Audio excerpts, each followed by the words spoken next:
Why positive masculinity matters? It prevents vowsy by creating men who respect, not dominate. It models emotional intelligence for sons and daughters. Ito yung sinasabi niya kanina Sir Donald, yung nag-breakfast kami sa baba. Yung iba sa kanila, eto lang. Pero walang intelligence dito, sabi ni Sir Donald. Ito yun, yung pinaka-importante. Emotional intelligence. Kung paano mo naiintindihan, nauunawaan ang mga anak mo. Okay? Merong mga questionnaire ko nga sa kanila kanina. Kasi, ang side, ako ay isang assistant school principal under DepEd. Pero bilang isang counselor, meron akong sideline counseling. So dahil malayo siya, Olonga po ako, from Cavite ata sila, online yung counseling namin. Okay? So, nagsiksi sa akin ng help kasi may depression siya at na-diagnose siya na bipolar 2. Yung kanyang condition at meron siya suicidal. So, to cut the story short, nalaman ko yung background ng family. Umabot kami sa punto na parang umiyak siya. Sabi niya, sir, alam mo yung pakiramdam na ang tatalino ng mga anak ko? Yung tatlong anak ko siya, puro UP graduate. At puro Latin honors yung mga yon, sabi niya gano'n. To the fact na hindi na nila alam kung paano ako mahalin. Alam mo sir, lagi lang yung sinasabi sa'yo pag umiyak ako, nanay, kasi siyempre trabaho ko, palakihin kami, utang na loob ba namin sa iyo yun? Ramdam ko yung sakit sa puso ng nanay. Alam mo, sabi niya sa akin, sir, hindi ko na alam gagawin sa mga anak, puro sila professional, talagang sila sir, galante, ang ganda talaga ng mga trabaho. Sir, di nila alam nung bata sila, sinakripisyo ko yung sarili kong profession na hindi ko kinuha sa college para palakihin silang tatlo. Tapos sir, every time na ikukwento ko sa kanila, sasagutan niya na sa akin, nanay kayo, trabaho mo yun. Sir, ang sakit. Alam mo nung naramdaman ko yun sa nanay, parang naramdaman ko yung pagkukulang ng isang tatay kasi tinanong ko yung husband niya Sabi ko, ano ng husband mo? Wala sir. Minsan yung mga anak mas malapit pa nga sa tatay. Oh, there's something wrong doon sa tatay. Kasi buong yung family may tatay. Kasi itong tatay parang hindi niya binibigyan ng halaga pag binabastos na yung nanay. Yung tatay okay lang siya. Na parang binibigyan niya pa ng validation yung sinasabi ng mga anak. Nakakalungkot. Kaya sabi ko doon sa nanay, ito lang po yung pwede mo na kasi after 6 months yun ng process ko sa kanya. After 6 months, once a week kami. Sabi ko, ito na, tapos na tayo 6 months. Nag-refer na ako sa psychiatrist mo na ibaguhin yung diagnose. Para sa akin, hindi ka bipolar 2, more on late life crisis ka ako yung nakikita ko. Tapos bandang uli sabi niya sa akin, sir, paano kayo mga anak ko? Ito yung deal ko sa iyo, sabi ko. Kausapin mo yung mga anak mo, dumaan kayo sa family therapy. Gusto ko makausap yung tatlong anak mo. Gusto ko i-take yung challenge na yun. Sabi ko, and I'm hoping, kasi naka-break kami ng 2 months, para i-process yung emotion niya. And I'm hoping pagdating ng December, kaya sabi ko mga December na siya mag-message kung ready sila. Sana pumayag yung tatlong anak. Kasi nakakalungkot na isang tatay walang ginagawa doon sa attitude ng mga bata towards dun sa nanay just because matatalino sila. Okay? It unites communities through equality, compassion, and shared leadership. Try to imagine isang barangay na walang vow. Try to imagine isang barangay na merong gender-based program. Kaya isang barangay na safe. Kita nyo, ang isang magandang question sa isang barangay captain o isang politiko sa isang barangay, ang isang magandang pamantayan na tahimik ang barangay, etong barangay captain na to pumapayag sa lumabas yung anak ng dalaga ng alas 10 ng gabi. Kasi alam niya safe yung barangay niya. Pag siya mismo sinasabihin niya, anak na ka lumabas gabi na, there's something wrong sa barangay niya. Okay? Kasi ang pamantayan natin, yung komunidad, para malaman natin na effective yung mga program natin. Kaya bumababa tayo sa barangay. Kaya gusto namin ang mapasok namin ng barangay. Okay? Kasi ang lahat ng kabastusan nasa barangay. Minsan pag nagsasalita ako sa barangay, kausap ko mga tanod yung barangay tanod. BIPAT, gano'n, barangay rescue. Sabi ko sa kanya, ano isa sa pinakamaling ginagawa nyo, ano sir, di ba pag may nag-park na tricycle dyan sa harapan ng barangay nyo, tapos may babae na asakay sa tricycle na kapalda, di ba pag binabayang sa paa, lahat kayo nakatingin, tawanan silang lahat. O see? Di ba? Tapos pag dalaga, kita cleavage, pag nagtanong, saan po si Sek? Ay, dito po, akit po kayo, diretso. Ang bait nyo. Pero pag isang matanda, doon po, akit kayo, diretso. Tawanan yung mga barangay. O see? Sabi ko, sa barangay pa lang, may problema na tayo sa safe space. Pag pinag-uusapan natin ng bawal bastos law. And here you are, barangay official kayo. Kaya kami nandito. Para subukan namin na matulungan kayo ng barangay maging safe space. Sabi nga natin kanina umaga, it takes a village to raise a child. So, test natin yung barangay natin. Okay? Kaya importante ito. Then, next slide. So, example, ito yung example ko. Barangay move chapters where men mentor youth to respect women. Okay? Fewer reports of bullying and more involvement in gender-sensitive projects. Okay? Noong una, challenge ako may isama yung SK sa program namin sa MOVE. Kasi lagi sinasabi sa akin ng SK, sir, sa batas kasi ng SK, 15 years old hanggang 30. Sabi ko, bakit ang 13 years old ba hindi nagiging 15 years old? Ang 10 years old ba hindi umabot ng 15? Na wala kang program para sa kanila? Na pagdating nila ng ganong edad, maayos sila? Ang SK nakapokus masyado sa sports. Basketball, ganito, ganyan. Sabi ko, baguhin niyo yung mindset niyo. At sobrang natuwa naman ako na finally may sumama na sa amin na Vice President ng SK Federation na nagsalita ako sa harapan nila. Sabi ko, kayo na lang ang nakikita kong missing link na makasama namin. Sa akin yung budget nyo, puro kayo sports. Suntukan lang naman ang nangyayari. Wala naman nangyayaring unity. Tapos sa sports na yun, may suntukan. Nakikita ng mga bata. Anong tingin ng bata? Sa basketball, okay lang magsuntukan. Tama ba yung tinuturo nyo? Wala namang guidance sa mga bata. Nakikita kayo mga bata, nagpa-basketball, nagkaganunan din, nagsisikuhan din. Siga-siga, di kasi nakita nila eh. Sobrang natuwa ako sila yung lumapit. Sir, sabi po ng SK President namin, ako daw po magiging part ng MOVE para sa youth. Tuwang-tuwa talaga ako. Okay? Kasi dapat kasama sila, lalo na sa mga ganitong program natin. And by bullying, kung hindi nyo pa alam, Pilipinas ang capital bully of the world. Tayo po ang may pinakamataas na cases ng bullying sa buong mundo. Kaya capital bully ang Pilipinas. Yan yung challenge kay Secretary Angara. Kung paano maibababa yung datos na yan. Okay? At kami sa MOVE, pag may mga program kami about gender-based, siyempre natatamaan na rin namin yung bully.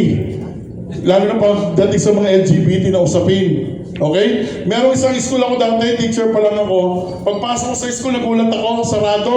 Tapos may mga bata, babae, nasa labas. Sabi ko sa guard, oh, start na ng klase. Ba't may estudyante? Sir, ayaw po pasukin ng principal. Bakit? Kasi nakapantalon daw, dapat magpalda sila. Mga tomboy-tomboy daw sila, sir, ayaw ng principal. Nainis ako, pasok ako sa office ng principal. Sabi ko, ma'am, good morning. Yes, friends. Ma'am, ano po bang priority natin? Mag-aral ang bata o magsuot yung bata ng naaayon? Mag-aral, ba't di natin papasukin yun? Pag-aaral pa ang priority natin, ba't kinu-question natin yung suot? Education sector tayo, ma'am. Galit yung principal ko pa sa akin, pinahiya ko daw siya. Ganun kami sa child rights talagang magsasalita kami. And then habang nagtuturo ako sa klase, nag-discuss ako, may isang supervisor dumaan. Pinakasok niya yung daliri niya sa bintana, dinuro yung isang gay. Ba't ganyan ang itsura niya, sir? Nakatayo ko. Sabi ko, alin ma'am? Yan, ba't ganyan itsura niyan? Bakit ma'am? Ano pong masama sa itsura niya? Ba't may lipstick, may makeup? Mga ganun yung supervisor ng DepEd. Sabi ko, ma'am, wala namang problema. Nakikinig siya sa akin. Ginagawa niya activity. Wala namang po problema sa akin. Ikaw, bastos ka. Alikas, doon tayo sa office. Sabi sa akin yung supervisor. Sir Enz, dapat ako ang kakampihan mo. Sabi niya, sobrang pinahiya mo ko. Sabi ko, ma'am, mas pinahiya mo yung estudyante ko sa harapan ng mga kaklase niya. Pwede niya po kayong kasuhan. Sabi ko sa kanya, pinatawag ako sa division kasi hindi ko daw sinusunod yung supervisor. Okay? So, sinabi niya lang sa superintendent na, ma'am, sabi sa kanya, ingat na lang next time kasi bata yan. Sir Enz, next time, kampihan mo naman.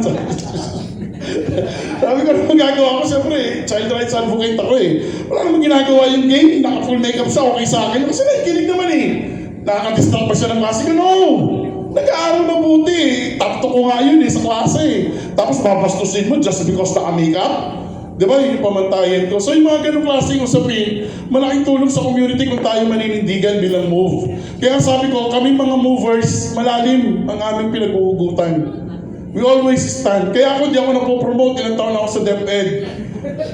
Oo, pero mo teacher 1 ako for 7 years. Ang tagal. Okay lang. Tapos nung nakarang Teacher's Day, nagalit sa akin, di ako sumama sa Teacher's Day. Bakit pinariority ko yung 1 week na advocacy campaign ng MOVE? Nakasama yung solo parent, iba-ibang ng community namin doon sa part na yon. Nagalit sila sa akin. Ma'am, taon-taon ako umati ng Teacher's Day, pero makasama ko itong mga solo parent. Inline sa program ng MOVE, ngayon lang nangyari to. Sabi ko, sa isip-isip ko, hindi na naman ako mapopromote dito. Kaya hindi madali maging advocate. Kahit sila Sir Donald, may sarili silang kwento. Na pag kami empleyado, ang hirap i-balance. Pero minsan, sasabihin mo na lang at the end of the day, ano pa ba yung magpapasaya sa'yo? Diba? Sa akin, ipapasaya yung advocacy. Kasi alam ko when the time comes, mamamatay ako, may naiwan akong legacy. Na alam ko when the time comes, pag namatay ako, may isang batang sasabihin si Sir Ems, natulungan ako. Si Sir Ems na nanindigan sa akin. Yun yung masarap nating iiwan. Nag-i-invest tayo before we die. Yun ang importante. Kayo, anong investment nyo before you die? Ano yung in-invest nyo na matutuwa yung mga tao? Na may legacy kang iiwan? Na habang tumatagal na nawawala ka, patuloy ka pa rin nilang naaalala. Because isang araw, tinats mo ang puso nila. Isang araw, naintindihan mo sila. Isang araw, pinaglaban mo sila. Nawala ni isang gumawa nun sa kanila. Ikaw lang. Movers ka pag ganun ka. Okay? Malalim, mahirap, challenging, pero masarap. Okay? Very rewarding. Okay? Next slide. Okay? So, lipasan na natin yung activity natin. Sige, next slide. Every respectful act creates ripples from one home to one street to one city. Sabi ko nga, nag-propose ako doon sa amin. Sabi ko, magbigay tayo ng award sa isang barangay na ma-zero niyo yung vow na for the first time walang reported. But it doesn't mean walang vow na nangyayari. Siguro takot lang mag-report. Para lang to encourage. Kasi ginagawa namin, yung unang plano namin, halimbawa, sa barangay na to, mayroong 6 na reported na cases ng vow. Aalamin ko kung saan purok. Sir, yung dalawa dito sa purok na ganito. Then the rest ng purok nag-iisa, pupuntahan namin yung purok na yun. At tatawagin namin yung mga lalaki, binata, may kinakasama. At magkakanta kami doon ng gender-based tsaka vow. Tapos sasagutin ng sponsor yung merienda snacks. Okay? Sobrang tuwan-tuwa naman yung mga lalaki pag nahinto lang kasi nagkaroon tayo ng barangay election. Napalitan yung kapitan, nawala yung sinimula namin doon sa barangay. Pero napakaganda. Kasi gusto sana namin nung i-declare ng city, ng CSWD na itong barangay na to, vow-free. Yan. Okay? Tapos hanggang sa bawat barangay na mabuo namin, hanggang sa makapag-declare kami ng vow-free Olongapo. Okay? Sabi nga nila, mahirap. Pero ang sarap lang niyang isipin yung possibility ng ganong klaseng program. Okay? A vow-free community starts with men who respect even when it's hardest. Mahirap eh. Okay? Alam ko sila Sir Donald ang mga nauna, sila Sir Ray, sila Sir Ricky Bunao. Marami rin silang kwento ng struggle for us to be here right now. Ano yung mga kinapitan? Ano yung mga ipinagpalit just for the sake na matuloy yung program? Wala kaming bayad. Wala kaming sweldo. Hindi kami sinisweldohan. Meron akong advocacy sa barangay na sobrang sumama pa yung loob ko kasi pinark ko yung sakya ko sa harapan ng barangay hall. Eh wala naman nakalagay na no parking kasi magkakandak ako ng move program. So akit ako, doon yung mga agawa, di salita ako. Mamaya tumatakbo yung dipat. Sir, sa'yo po yung, sabi ko bakit? Sir, na-clamp. Sabi ko, magkano yun? Sir, ito yung ticket, punta na lang daw kay City Hall. Naka 2.5. My God, sabi ko wala na nga akong bayad eh. Punta ako sa City Hall, nakiusap ako. Sabi ko, program po ito ng city, ganito. O sige sir, yung 1.5 gawin na, 2.5 gawin na lang natin 1,000. Sus, may 1,000 pa. Okay? Pero hindi ako minto. Hindi ako nagalit sa government, ba't di ako tinulungan, hindi. Kasi hindi naman sila yung reason ba't ako nag-advocate. It's the women and children. Kasi kung hinto ako just because of that, marupok ako. Hindi ko pa alam yung lalim ng advocacy. I need to move on. Hanggang sa nabuo namin yung lahat ng barangay, nag-implant kami ng barangay move. Hanggang sa nagulat na lang ako, for the first time in history ng Olongapo, mga lalaki nagpatakbo ng Women's Month. Sobrang tuwang-tuwa yung mayor namin, pati yung mga babaeng nag-organize dati ng Women's Month. Kami ang MC, kami nag-provide ng motorcade, program, lahat. Zumba, lahat. Sabi ng mga babae nag-organize dati, sir, napahinga kami for the first time. Tuwang-tuwa sila. Ganun tayo sa move eh. Pinaparamdam natin ginawa sa mga kababaihan kasi buwan yun eh, ng kababaihan. Okay? Next slide.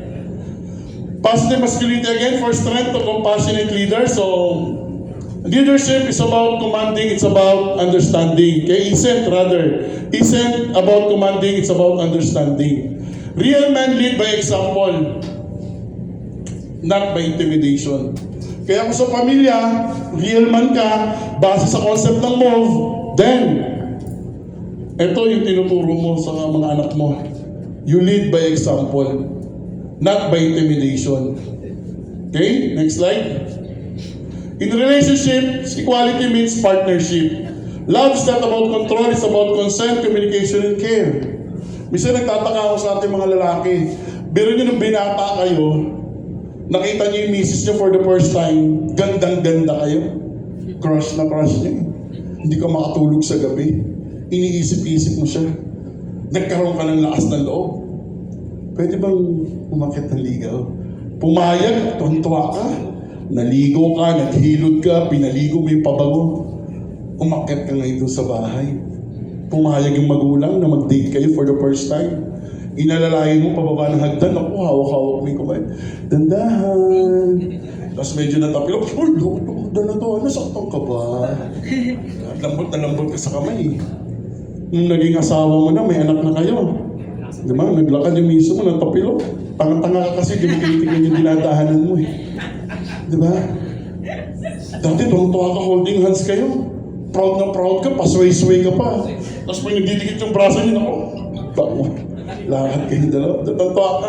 Nung nagkaanak na kayo, pumasyal kayo sa mall, humawak yung misis mo. Hawak ka na hawak, mawawala ka ba? Parang maliligaw. Diba? Ang tanong, nasaan na yung pagmamahal?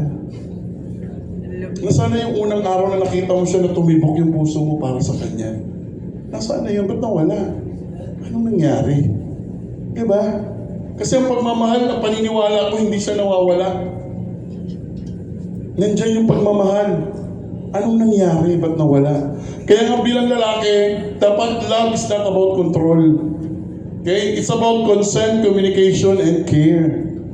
Tawag na huwag nang gagawin mga lalaki parang nagdodol out yung asawa niyo sa inyo. Pwede ako pambili kong damit. Pwede ako, wag. Diba? Kung ikaw lang talaga nagtatrabaho, sa tingin mo talagang yung asawa mo ay di magtrabaho, masaya siya na bilang tagagabay ng inyong mga anak, tagapag-alaga ng tahanan. Okay yun, I respect that. Pero huwag mo naman gawin parang namamalimos yung asawa mo sa'yo. Diba? Love, pwede akong pang pamalengke. Magkano ba yun? 1.5. Tapos bibigyan mo. Oh, 1.5 yan ha. Pag hindi yan, gaganong ka pa. Ako, Diyos ko naman. Please, huwag naman. Bigyan mo sa sobre. Ilaan mo yung para sa kanya. Sabi mo sa kanya, bahala ka na love. Nagtira lang ako ng pamasahe, pagkain ko, tsaka ibang gastusin ko, and the rest, kung mamamalengke ka, bahala ka na love. Kasi bili ka damit if you want. Pero yung lagi siya makikiusap sa'yo, please wag. Kawawa naman yung misis nyo. Huwag niyo siya gawing kawawa. Huwag niyo siya gawing sunod-sunuran na para lang siya namamalimos sa inyo palagi. Please, wag. Wag. Okay? Bigyan naman natin yung tamang respeto para sa kanya. Okay? Respectful communication. Pwede ba tayo mag-usap? Instead na makinig ka sa akin. Makinig ka. Other one, I feel hurt, nasaktan ako. Instead of, kasalanan mo to. Kaya ako nag-inom kagabi, di ba? Sinigawan mo ako. Umalis ako, nag-inom kami ni Pare. Di ba? Tapos sabi pa bandang uli, oo nga, nakita ko may kasama pa kayong babae kasi nga kasalanan mo. Sinigawan mo ko, lumabas kami, kumuha ng babae si Pare. Pwede ka ba tanggihan si Pare? Eh siya naman na nagbayad. O, di ba? Nakakalungkot yung mga dahilan natin mga lalaki. Next slide. The strongest relationships are built not on power, but on peace. Alam niyo, malaki akong tao, malakas ang boses ko. Pero minsan, di ko pa nasigawan or nasampal or nasaktan. Yung partner ko, kahit yung dati kong asawa, kaya yung pinagmamalaki niya eh.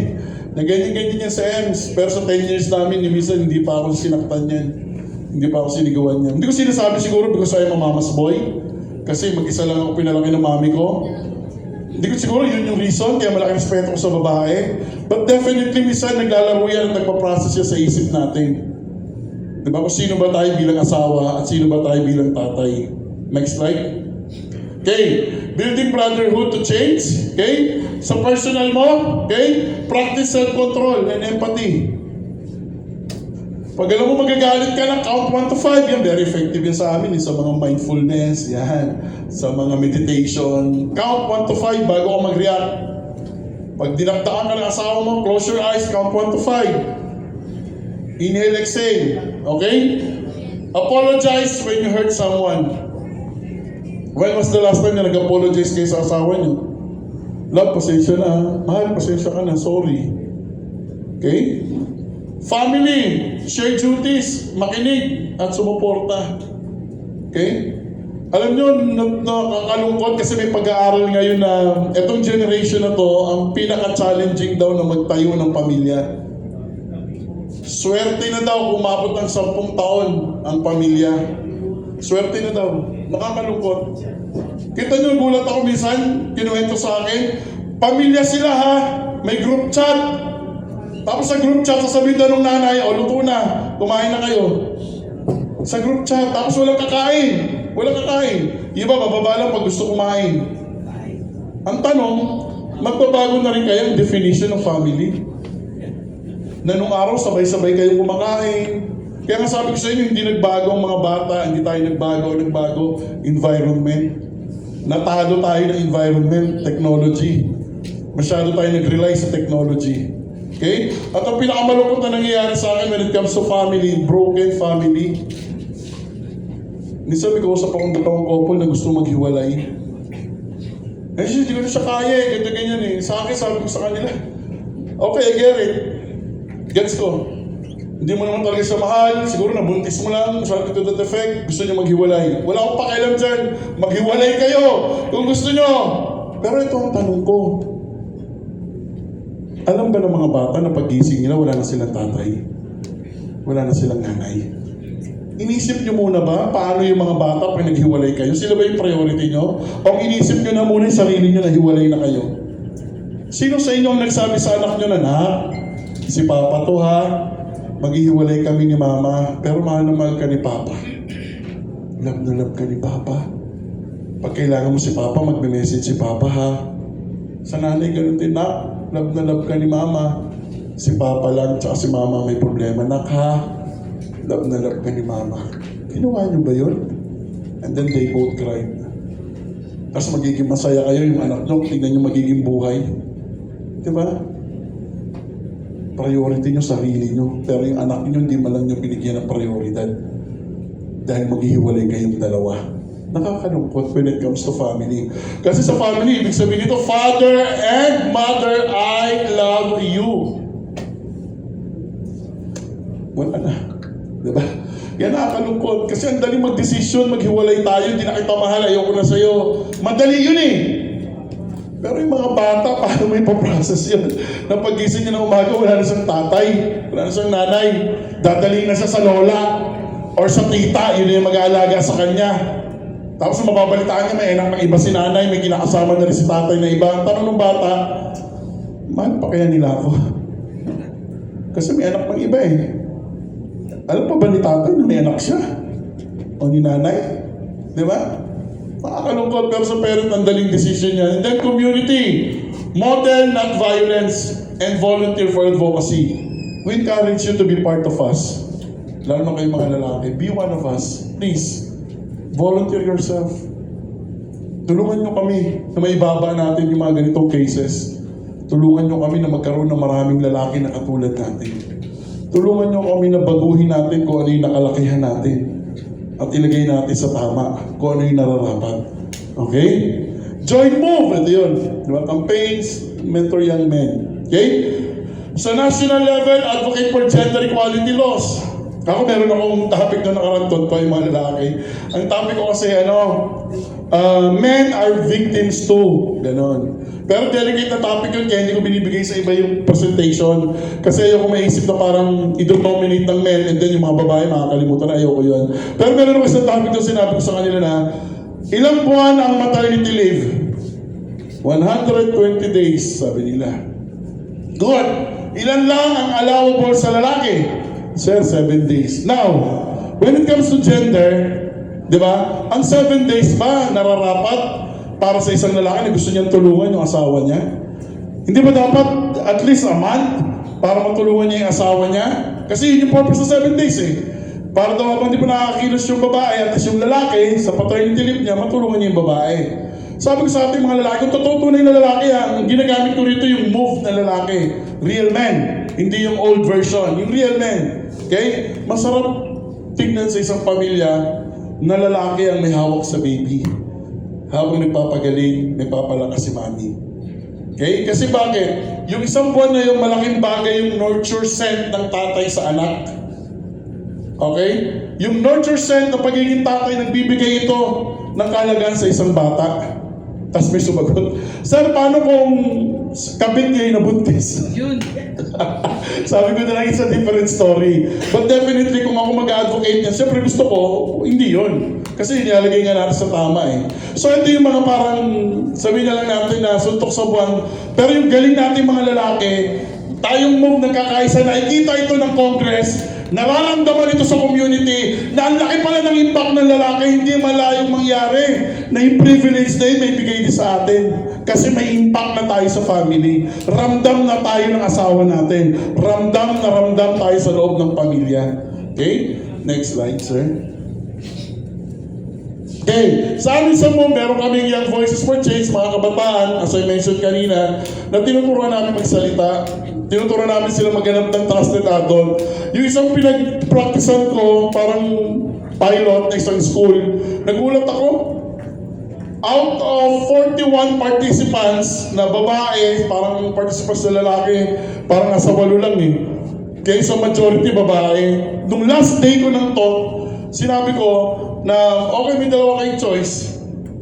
Okay? Isulat nyo dyan kung ano yung hindi nyo magandang experience nung ngayon, bata kayo or nung kailan kayo. Lagyan nyo ng pangalan kung gusto nyo malaman ni Sir Ems. Kung hindi nyo gusto malaman ni Sir Ems, gusto nyo lang i-share, huwag nyo lagyan ng pangalan. And then, lagyan nyo rin sa box. Alam nyo, nagulat ako out of those numbers, 21 ang victim ng sexual abuse. Grade 8, grade 9, grade 10 ang mga naglagay nun. So, yun yung school gender-based violence. Sobrang nalungkot ako kaya ginamit ko itong program na to, yung Voices for Change. Nilaunch ko sa Olongapo para matuto yung mga batang magsumbong, magkaroon ng boses, magsalita. And it so happens, sobrang natuwa ako kasi may real case kami. May something NGO na nakipag-partner sa amin. Nag-MOA kami, yung Philippine Against Child Trafficking, nakipag-MOA siya sa akin. And then may mga program ako na ini-sponsoran nila. Sobrang natuwa ako kasi doon sa isang program na ini-sponsoran nila na pinasok sa school, sinagot nila yung merienda ng mga bata at saka yung aming mga training materials. May isang bata doon, naganap yung seminar siguro 2022. Okay? And then ito lang, just a few months ago, nag-message yung bata. Sabi niya sa akin, Sir Ems, natatandaan ko po yung discussion nyo about sa ganito-ganyan. Sir, ito po yung case ko ngayon. Pero may ano siya, may madrama yung wording niya. Sabi niya, yung tita ko po, pinapaupo ako sa harapan ng computer at pinapalamas yung dibdib ko, may nanonood na isang foreigner. O saek. Gulat ako, message ko agad si Ma'am Jean. Message agad ni Ma'am Jean yung pack. Tumawag agad sila. Okay? And then tumulong yung PAC. Pinuntahan yung bata with the CSWD and DSWD, tinulungan nila yung bata. Bakit? Because of their program na pinasok ko, na ipag-tie up sila sa akin, may isang batang natutong magsumbong. Okay? So ngayon, natutuwa ko, in-update ako ni Ma'am Jean just a month ago, na isampa na yung kaso doon sa tita. Okay? At dumadaan na sa psychological intervention itong student na to. Kaya importante yung ganitong program. Kasi naniniwala ako na sa bawat paaralan, merong victim na kabataan. Kaya sabi ko kay Sir Matthew kanina, Sir Matt, sana sa mga school nyo maglagay ka ng MOVE. Ang term dyan ni Sir Ray dati, MOVE Junior eh. Okay? Na may isang leader doon ng MOVE. Tapos yung student leaders like the SSLG, sila yung empower. Na sila mismo magiging boses ng kabataan. Na pag may narinig sila mismo malakas magsumbong. Okay? So, importante yun. Campaign, we speak up na, gender-based violence and anti-VAUSI. Transforming schools into safe spaces. Sabi kasi namin, ang matatandang perpetrator, mahirap pang balingin yung sungay.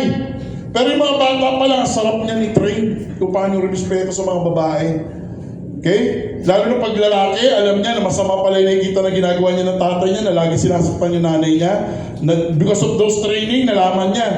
Ganun din yung babae. Na nakikita niya yung nanay niya, lagi sinasaktan. Na pag lumaki siya, hindi siya papayag, nasasaktan siya. Kasi dumaan siya sa training nung nag-aaral pa lang siya. Okay? Next slide. Men who respects women are not weak. Okay? They are wise and strong. Tama ba? Tama? Ulitin natin. Men who respect women are not weak. They are wise and strong. Diba? Okay? Next slide. Balik mo, sir. May natutulog, may narinig ang umikap pa eh. Sige, go! Isa pa, isa. 1, 2, 3, go! Sige, 1, 2, 3! Okay, very good. Next slide. Positive masculinity is not about changing your identity. Ikaw pa rin yan. Hindi namin sinasabi sa move na baguhin mo yung sarili mo. Hindi na hindi. Ikaw pa rin yan. Hindi kayo namin baguhin yung iyong identity. Okay? Ikaw pa rin yan. It's about elevating your yun ang gusto namin mangyari. Okay? Kung palabiro ka, okay yan. Pero huwag mo nang gagamitin ka bastos-bastos sa mga babae. Okay? Next slide. Let's go! Okay, next slide. A brotherhood of respect is the backbone of... Pakiulit. Mas malakas. Lakasan nyo ba? Habang dumadami tayo, paunti ng paunti ang mga babaeng nasasaktan. Mga batang na-abuse. Kasi tayong mga lalaki ang magiging backbone para magkaroon ng power-free community. Next slide. Let's go! Okay.